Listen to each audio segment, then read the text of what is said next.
என் பேர் முத்து. நான் இந்த ஊரில் தான் இருக்கிறேன். நாங்கள் விடிய நேரம் 3 மணிக்கு வளத்தள்ளியில் போனோம். அப்போ அந்த சூறாவளி காற்று மாரியாக திடீர்னு பேர்ந்தது. காற்று அதிகமாக அடிக்கும் போது எங்களால் சமாளிக்க முடியல. போட்டை வச்சு ஓட்ட முடியல, கொல்ல முடியல. போட்டு கவுற ஸ்டேஜுக்கு போயிடுச்சு. அப்போது 3 பேரும் தண்ணியில் ஊழ்ந்துட்டோம். ஊழ்ந்துட்டு 2 பேர் போட்டில் ஏறிட்டோம். என் கூட இன்னொருத்தர் வந்துட்டு அவரால் ஏற முடியல. அவர் அந்த விடிய நேரத்தில் அவர் எங்கே இருக்குன்னு தெரியல. போட்டை கரை விடணும்.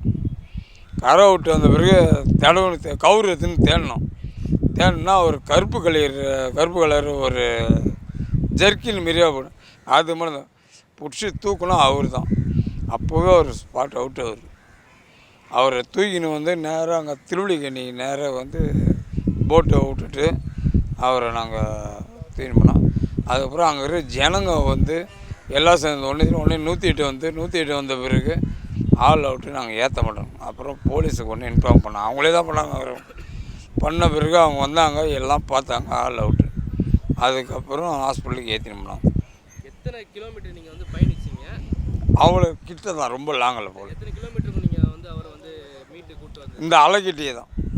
நீங்கள் எத்தனை பேர்? 3 பேர். 3 பேர் வந்து மீட்டு கொண்டு வந்தீங்க. என்ன படகுல போனீங்க? பைப்பர் போட்டு வந்து போட்டு. பைப்பர் போட்டு, நாட்டு படகு.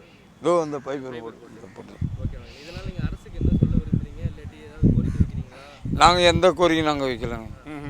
ஏதாவது கஷ்டம் இருக்கா அந்த போட்டில் வர மாதிரி? போட்டில் காற்று வரப்பாக இருந்தால் இதில் சமாளிக்க முடியாது, தொழில் பண்ண முடியாது.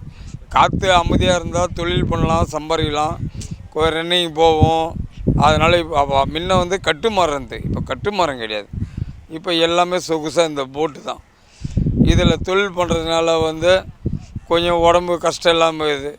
வண்டிக்காரர் வந்து போட்டை இழுத்துடுறாங்க, தள்ளி விட்றாங்க கடலுக்கு. அவங்களுக்கு ஒரு நாளைக்கு 200 ரூபா வாடகை கொடுக்கணும். இந்த மாதிரி நிகழ்வு வந்து இந்த மாதிரி சம்பவம் இதுக்கு மாதிரி நடந்திருக்கா? நடந்தது, நிறைய நடந்தது. நிறைய பேர் இறந்துக்கிறாங்க. இது வந்து அவங்க கூட சக தொழிலாளி, உங்கள் கூட வேலை பார்க்குறவர்? நானும் தொழிலாளி தான், அவரும் தொழிலாளி தான். நாங்கள் ஆனந்த மாரியாக தொழில் பண்ணுவோம். இப்போ இதனால் நீங்கள் போயிட்டு வந்ததுனால உங்களுக்கு என்னென்ன பாதிப்பு வந்தது? நீங்கள் வந்து கஷ்டம்? என்னால் அந்த தண்ணியில் விழுந்து நீஞ்சி போட்டில் ஏறினது ஒரு 1/2 hour ரொம்ப கஷ்டப்பட்டேன். நானே போயிட்டு கேச நினச்சேன். எனக்கு வயசு 55 ஆகுது. நானே போயிட்டு கேச இன்றைக்கி அதெல்லாம் கொடுமை போயிட்டோம் சொல்ல நினச்சேன். அப்படி தான் கவுரு மாட்டி கவுத்தை பிடிச்சி போட்டில் ஏறினேன்.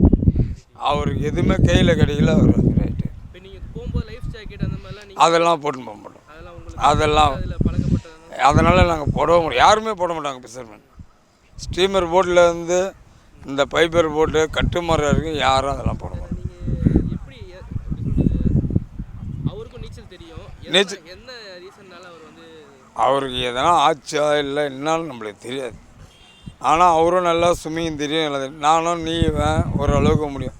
என்னால் முடிஞ்சு போட்டை பிடிச்சி ஏறிட்டேன். என் கூட வந்த பையனும் போட்டை பிடிச்சி ஏறிட்டான். ஆனால் என்னுடைய ஒரு வயசு சின்னவர், என்னுடைய ஒரு 13 வயசு சின்னவர். அவர் எனக்கு 55 வயசு ஆகுது, அவருக்கு 42 வயசு தான் ஆகுது. அவருக்கு நல்லா ஸ்டீமர் லாஞ்சி சொந்தமாக வச்சுருந்தவர், எல்லாம் தெரியும். எனக்கே மனசார நம்ம பக்கத்துலேருந்து உயிர் போகும்போது என்னால் தாங்க முடியல. இன்னும் காயிலேருந்து பல்லு கூட வளர்க்காம இருறேன். மனசு கஷ்டம். வீட்டில் சாப்பிட விட்டாங்க, சோறம் வேணாம், ஒன்றி வேணாம். கூட இருந்தால் நண்பன் மாரியாக பழகினான், தம்பி மாரி. அவனே போயிட்டான். மனசுக்கு சின்னவர். என்னுடைய ஒரு 13 வயசு சின்னவர். அதிகாலை எத்தனை மணி அளவில் போனீங்க நீங்கள்? 3 மணிக்கு. 3 மணியில் போய் துயர சம்பவம் எத்தனை மணி நடந்தது? விடிய காலம். நீங்கள் மீன் பிடிச்சிட்டு இங்கே அலைக்கிட்ட ஓரம் போகும்போது வலையறுத்து 19 சூறாவளி காற்று மாரி அடிச்சுது. காலையில் உங்களுக்கு தெரியும், காற்று அந்த மழை பெஞ்சு அடிச்சதுனால அதனால் ஒன்றும் சமாளிக்க முடியல. போட்டு ஏற்றி கவுரை பார்த்தது, போட்டு கவுரை பார்த்தது. அதில் ஊழ்ந்துட்டோம் 3 பேரும் தண்ணியில். முடிஞ்ச அளவுக்கு ஏறிட்டோம் நாங்கள் 2 பேரும். அவரால் முடியல, ஏற முடியல. அப்புறம் பார்த்தா அப்புறம் போட்டை கவுரு விட்டுன்னு வந்து கரை வந்து கவுரு தள்ளுனா ஆள் பக்கத்தில் அந்த கருப்பு கலர் ஒரு ஜெர்க்கின் மாரியாக போட்டுன்னு அதை பார்த்து தூக்கணும். அவர் தான் அப்போது ஸ்பாட் அவுட். மிஞ்சி போனால் ஒரு 5 நிமிஷத்துக்குள்ளே நடந்த வேலை. அந்த அவர் தண்ணியில் விழுந்துள்ள